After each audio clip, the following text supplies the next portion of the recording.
This portion is brought to you by Fungisol. Kate-kate sa balat? Baka fungi yan! I-Fungisol mo! Benzoic acid plus salicylic acid is the generic name of Fungisol. Meron ka bang buni, an-an, alipunga, hadhad, nail fungus at iba pang problema sa balat na dulot ng fungi? Hindi kamot ang sagot. I-Fungisol mo! Kate-kate, katol-katol, i-Fungisol. Para sa buni, an-an, alipunga, hadhad, nail fungus at iba pang problema sa balat na dulot ng fungi. I-Fungisol mo. If symptoms persist, consult your doctor.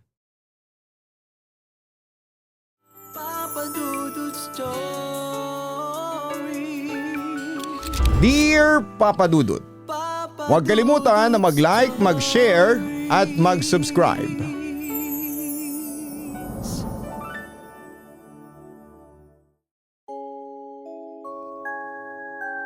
Dear Papa Dudut, itago mo na lamang po ako sa pangalang Karen bago ko po simulan ang kwento ko. Ay gusto ko lang sabihin na matagal na akong nakikinig sa programa ninyo tuwing gabi habang nagtatrabaho ako. Pero kailanman ay hindi ko naisip na darating ang araw na ako mismo ang magsusulat sa inyo para magbahagi ng isang halos ikabaliw ko na karanasan. Hindi po ito kwento ng multo, duwende o anumang nilalang. Mula sa kabilang buhay, mas nakakatakot po ito, Papa Dudut, dahil ang totoong halimaw sa kwento ko ay isang taong may vernacular na laman at dugo. Isang taong nabubuhay sa dilim. Ilang pulgada lang ang layo mula sa akin habang natutulog ako gabi-gabi. Gusto kong isalaysay ito sa inyo ng buong detalye para na rin magsilbing babala sa mga nakikinig sa inyo, lalo na sa mga kababaihang tulad ko na nag-iisa sa buhay at nagtatrabaho mula sa bahay. Tanda ko pa noong Nobyembre ng nakarang taon, fresh out of a breakup ako ng mga panahon na yon. Gusto ko ng bagong simula bilang isang freelance content editor. Kailangan ko ng isang lugar na tahimik, maayos at higit sa lahat ay abot kaya ng bulsa ko.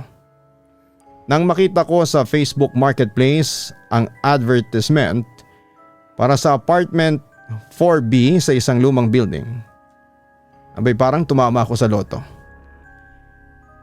5,000 piso lang kada buwan para sa isang fully furnished na studio type unit sa gitna ng lungsod. Sa panahon ngayon halos imposible na ang ganitong presyo. Nang bisitahin ko ang unit, lalo akong namangha. Totoong luma ang labas ng gusali, yung tipong gawa ng dekada 60 pa ang itsura. Kupas ang pintura at walang elevator, pero pagpasok mo sa unit 4B ay parang pumasok ka sa isang kakaibang mundo. Bago ang lahat, ang sabi sa akin ni Aling Nena, ang caretaker ng gusali, ay bagong renovate daw ang buong kwarto. Gawa sa solidong soundproof panel ang mga pader, kaya kahit na anong ingay sa kalsada ay hindi mo maririnig. May magandang built-in closet sa tabi ng kama na yari sa madilim na mahogany wood. May modernong smart lock sa pinto na binubuksan gamit ang fingerprint o passcode, at may kasama pa itong mga nakakabit na smart home devices. Isang smart speaker sa bedside table at smart bulbs na pwede mong kontrolin via cellphone.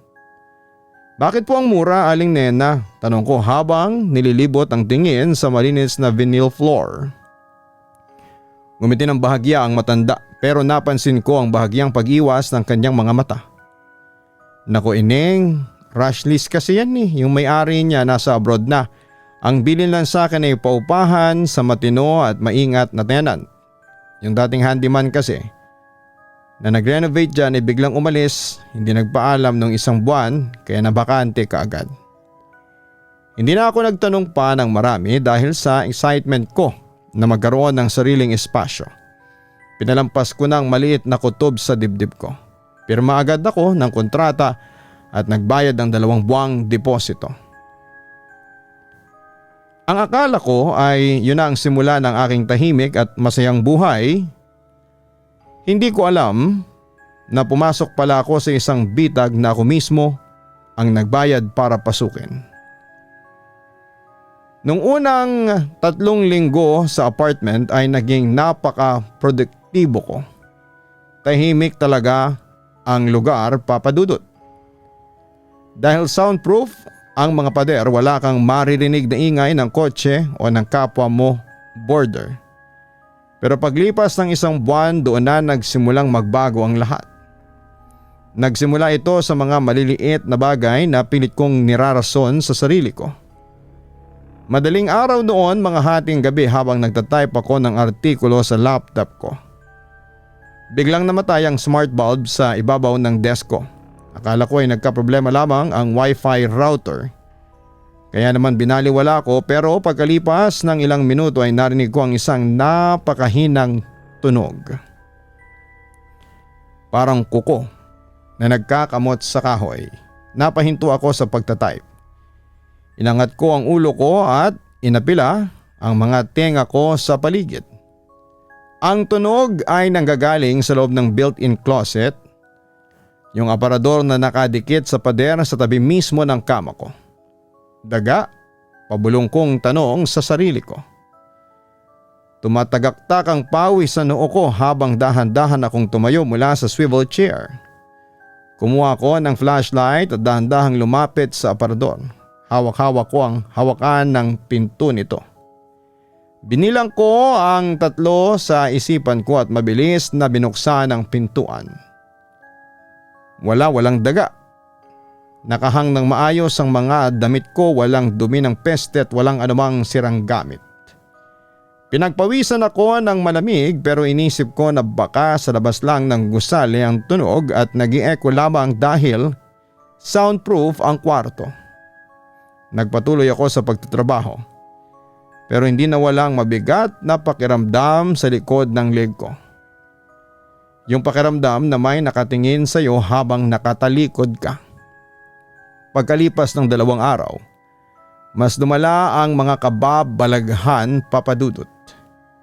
Isang umaga pagising ko ay napansin ko ang toothbrush ko sa banyo ay basa na. Sigurado kong hindi ko yun ginamit bago matulog dahil nagmumug lamang ako ng mouthwash. Pagdating naman sa kusina ang tasa ng kape na iniwan kong malinis sa ibabaw ng sink ay may kaunting patag ng tubig sa loob na para bang may gumamit o nagbanlaw nito habang natutulog ako. Nagiging ulyanin ka na naman, Karen, pangaral ko sa sarili ko sa harapan ng salamin. Iniisip ko na baka sobrang puyat lang ito sa trabaho, pero deep inside, Papa Dudut, ay may takot na ang nagsisimulang mag-ugat sa puso ko. Ang pinaka nakakatakot na parte sa mga unang linggong yon ay hindi lang ang mga tunog, kundi ang mga nangyayari sa mga smart devices ko. Isang gabi humihimbing na ako nang biglang mag-play ang smart speaker ko sa tabi ng kama. Magandang gabi. Nagising ako ng paulit-ulit ang boses. Mabilis kong kinapa ang switch ng lamp sa tabi ko at binuksan ito. Ang smart speaker ay nagpapatugtog ng isang static audio stream at mula sa static na yon, may naririnig akong boses ng lalaki na humihinga ng napakabigat. Tumaas ang lahat ng balahibo ko sa katawan. Alexa, stop! Sigaw ko sa speaker. Walang nangyari, mas lalo pang lumakas ang paghinga sa speaker at kasabay nito ang ilaw ng smart bulb sa kisame ko ay nagsimulang mag-flicker, patay-sindi na para bang may sumasanay sa boltahe ng kuryente. Nanginginig ang mga kamay ko sa nangyari at hinugot ko ang saksakan ng speaker sa pader. Biglang tumahimik ang buong kwarto.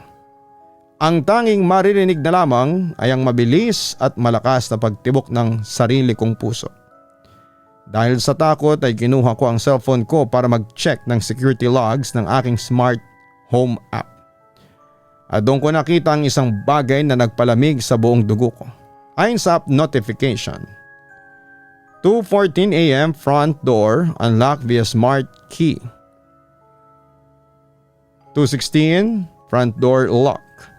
Napahawak ako sa dibdib ko. 2 oras nang nakakalipas mula noong 2:14 AM, ibig sabihin habang tulog na tulog ako ay may pumasok sa apartment ko gamit ang isang master key card. Agad kong tinakbo ang pintuan at tinignan ang deadbolt, nakalak ito mula sa loob. Tinignan ko ang buong paligid ng maliit kong apartment, walang ibang tao, walang nagtatago sa ilalim ng kama, walang tao sa banyo. Paanong mangyayari yon?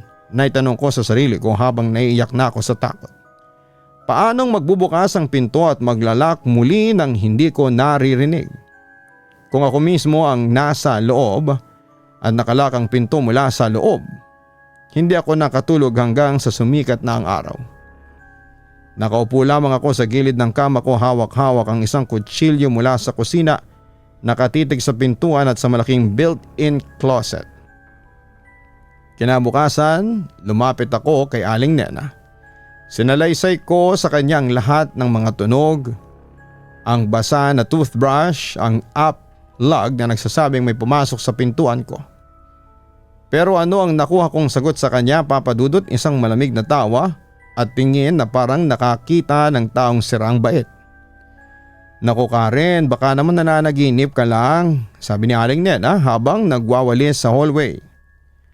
Matagal nang walang ibang hawak ng master key dito kundi ako. At isa pa ay napakatahimik ng gusaling ito. Baka naman dahil nag-iisa ka dyan at palaging puyat sa harapan ng computer kung ano-ano na ang mga naiisip mo. Pero Aling Nena, tinignan ko po sa app may pumasok, giit ko. Baka nagmamalfunction lamang ang modernong gamit mo. Sabi ko nga sa iyo ay mas maganda pa rin yung lumang padlock. O kaya ay magdasal ka bago matulog, baka binabati ka lang ng mga lumang elemento dito. Wala akong nakuha na tulong sa kanya, Papa Dudut. Dahil sa sinabi niya, maging ako ay nagsimulang magduda sa sarili kong kaisipan. Baka nga nababaliw na ako.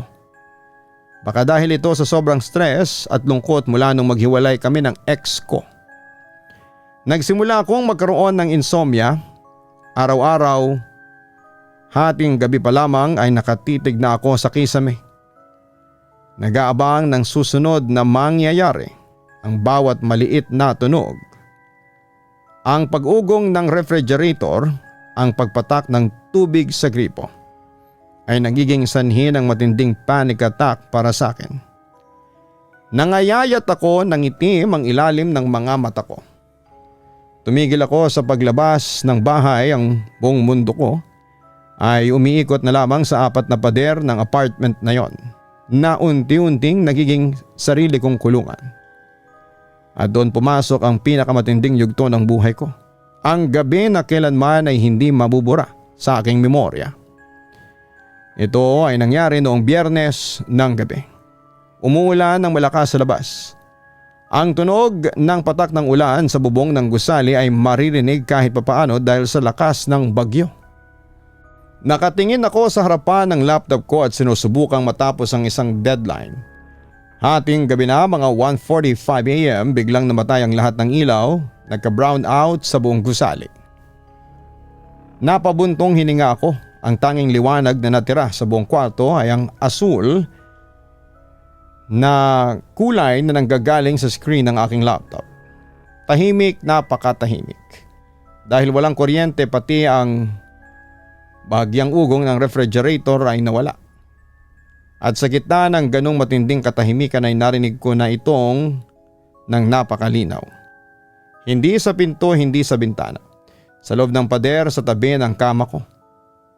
Mabigat na paghinga ng isang tao, napakalapit.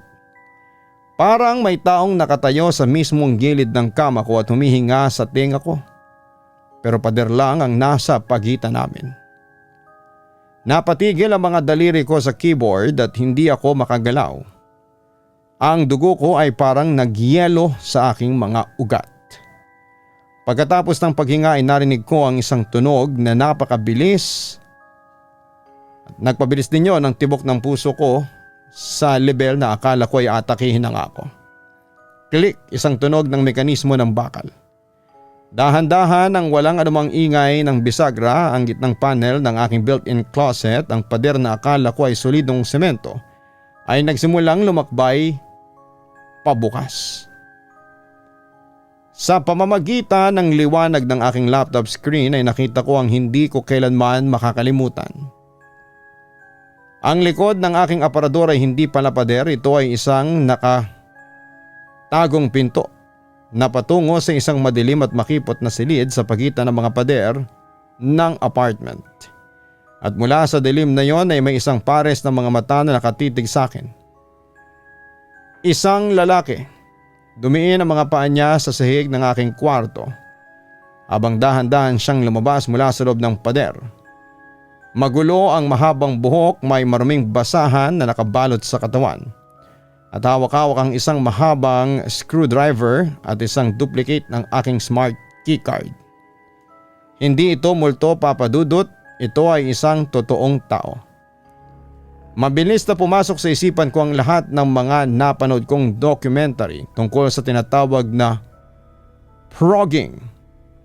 Ang nakasanayan kong saan ang isang tao ay lihim na naninirahan sa loob ng bahay ng ibang tao nang hindi nalalaman ng may-ari.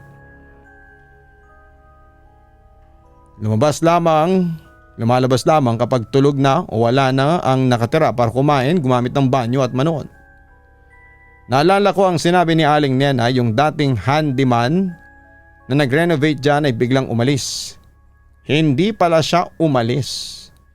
Siya ang nag-renovate ng apartment ko, nakadisenyo ang renovate para gawan ang sarili niya ng isang nakatagong crawl space sa pagitan ng soundproof walls ng Unit 4B at ng abandonadong imbakan sa dulo ng hallway.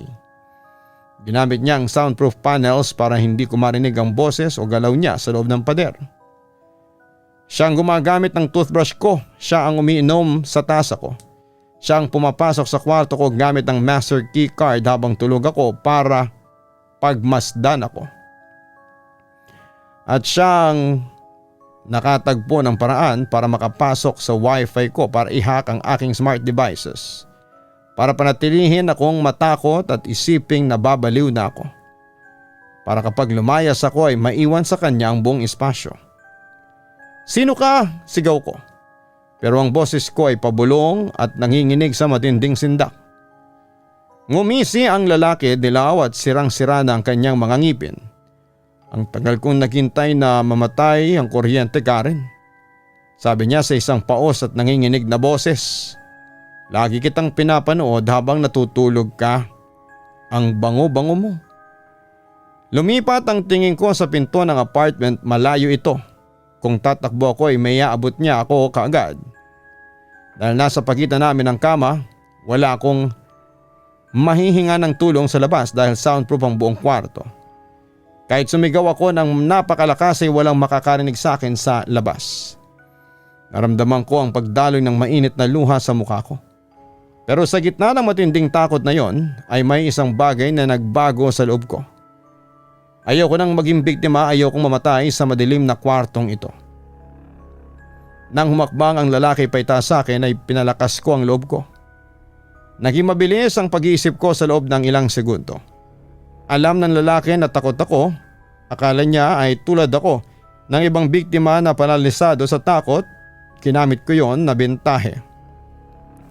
"Pakiusap," pagmamakawa ko. Habang dahan-dahang itinutuon ang aking kamay sa ibabaw ng desk. "Gusto mo akong saktan? Ano bang gusto mo?" "Gusto lang kitang makasama," sabi niya habang dahan-dahang lumalapit, nakataas ang screwdriver. Habang nakatitig siya sa akin, ang pakanan kong kamay ay dahan-dahang pumatong sa dalawang bagay na palagi kong nilalagay sa gilid ng aking desk simula nung mag-isa ako. Ang isang heavy-duty pepper spray at isang rechargeable portable security alarm na may napakalakas na ilaw at sirena na binili ko online para sa proteksyon. Nang dalawang hakbang na lamang ang layo niya mula sa akin, mabilis kong kinuha ang portable alarm at itinutok ang ultra bright LED strobe light nito sa mismong mga mata niya. Sabay pindot sa emergency button. Isang napakalakas at nakabibinging sirena na may kasamang nakakabulag na patay sinding puting ilaw ang pumuno sa madilim na kwarto. Dahil ang lalaki ay nakatira sa loob ng madilim na pader ng ilang buwan, ang kanyang mga mata ay hindi nakahanda sa ganong kalakas na liwanag. "Ang mata ko!" sigaw niya. Habang napapatakip ang dalawang kamay sa kanyang muka at nabitawan ng screwdriver. Hindi na ako nag-aksaya ng panahon.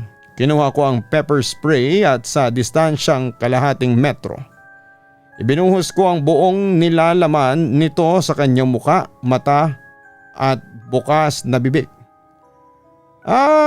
Tulong aray!" napaluhod ang lalaki.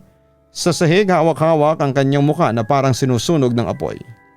Umahagulhol siya sa matinding sakit at hindi na makahinga. Habang nakaluhod siya at nangingisay sa sakit sa sahig, kinuha ko ang aking laptop at buong lakas na ibinagsak ito sa kanyang ulo para siguraduhin hindi siya makatatayo kaagad. Mabilis akong tumakbo patungo sa pintuan, binuksan ang smart lock gamit ang aking thumbprint at lumabas sa hallway. Nang makalabas ako sa kwarto ay hindi ko na inisip ang soundproof walls. Sinarado ko ang pinto mula sa labas at ginamit ang manual deadbolt para ikulong siya sa loob.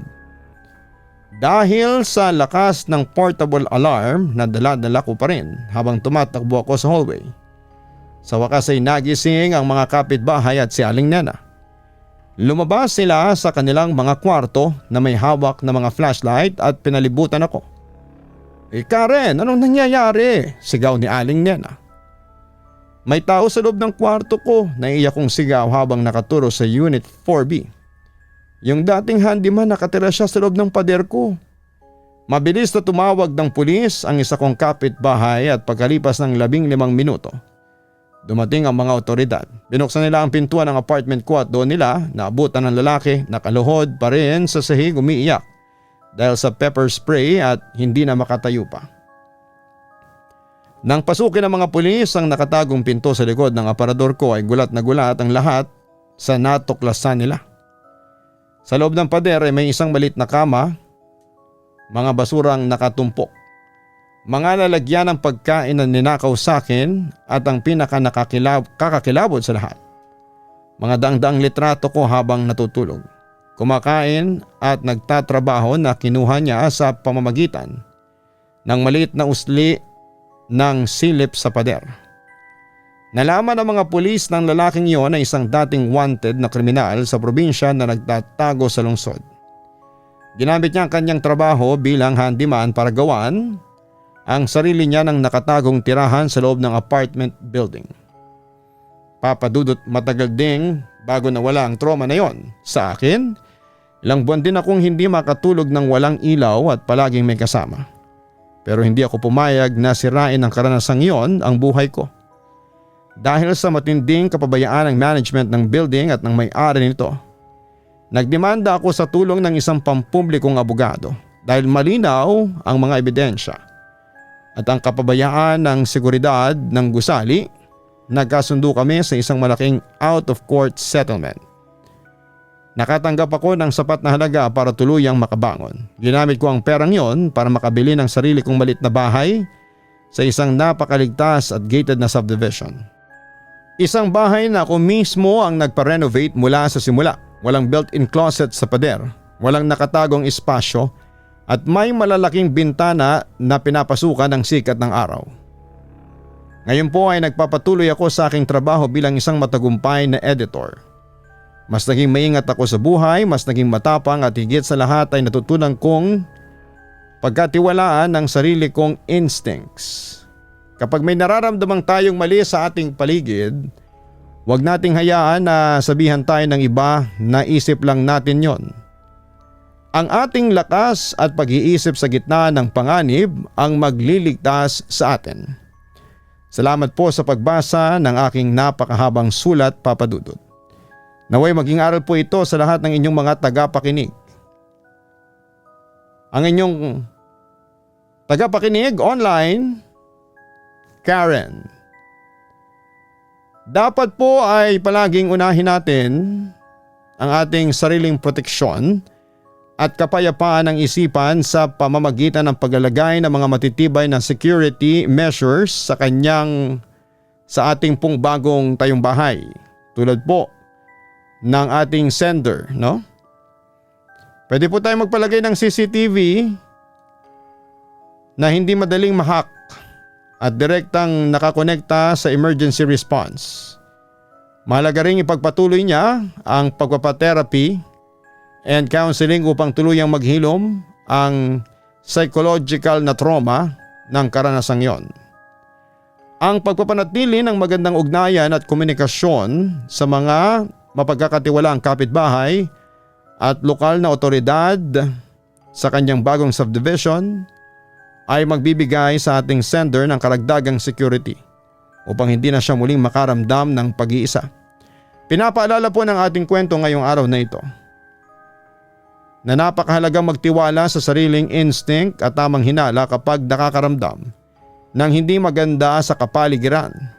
Sa modernong panahon, hindi natin dapat ganap na iasa ang ating kaligtasan sa mga makabagong teknolohiya o smart home devices dahil may mga pagkakataong maaari itong pasukin at manipulahin ng ibang tao. Higit sa lahat, ang kwento ay nagpapakita ng lakas ng loob at mabilis na pag-iisip sa gitna ng matinding panganib.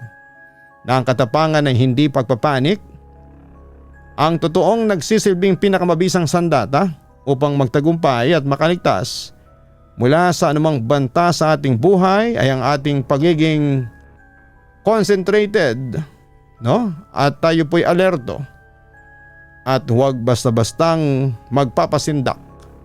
Kailangan po ay sharp ang ating isipan habang nangyayari ang mga ganitong klase ng emergency. Maraming salamat po.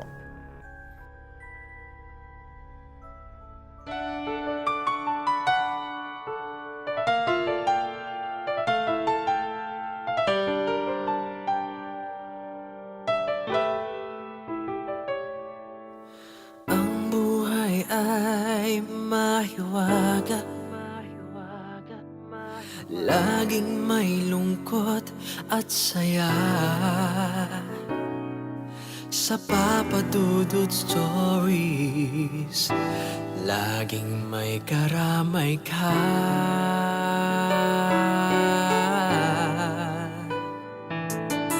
Mga problemang kay bigat, dito ay pakikinggan ka. Sa Papa Dudut Stories, kami ay iyong kasama. Dito sa Papa Dudut Stories, ikaw ay hindi nag-iisa.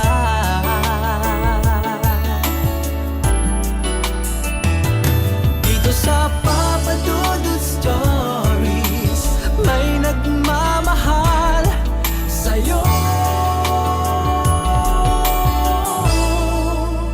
Papa Dudut Stories, Papa Dudut Stories, Papa Dudut Stories.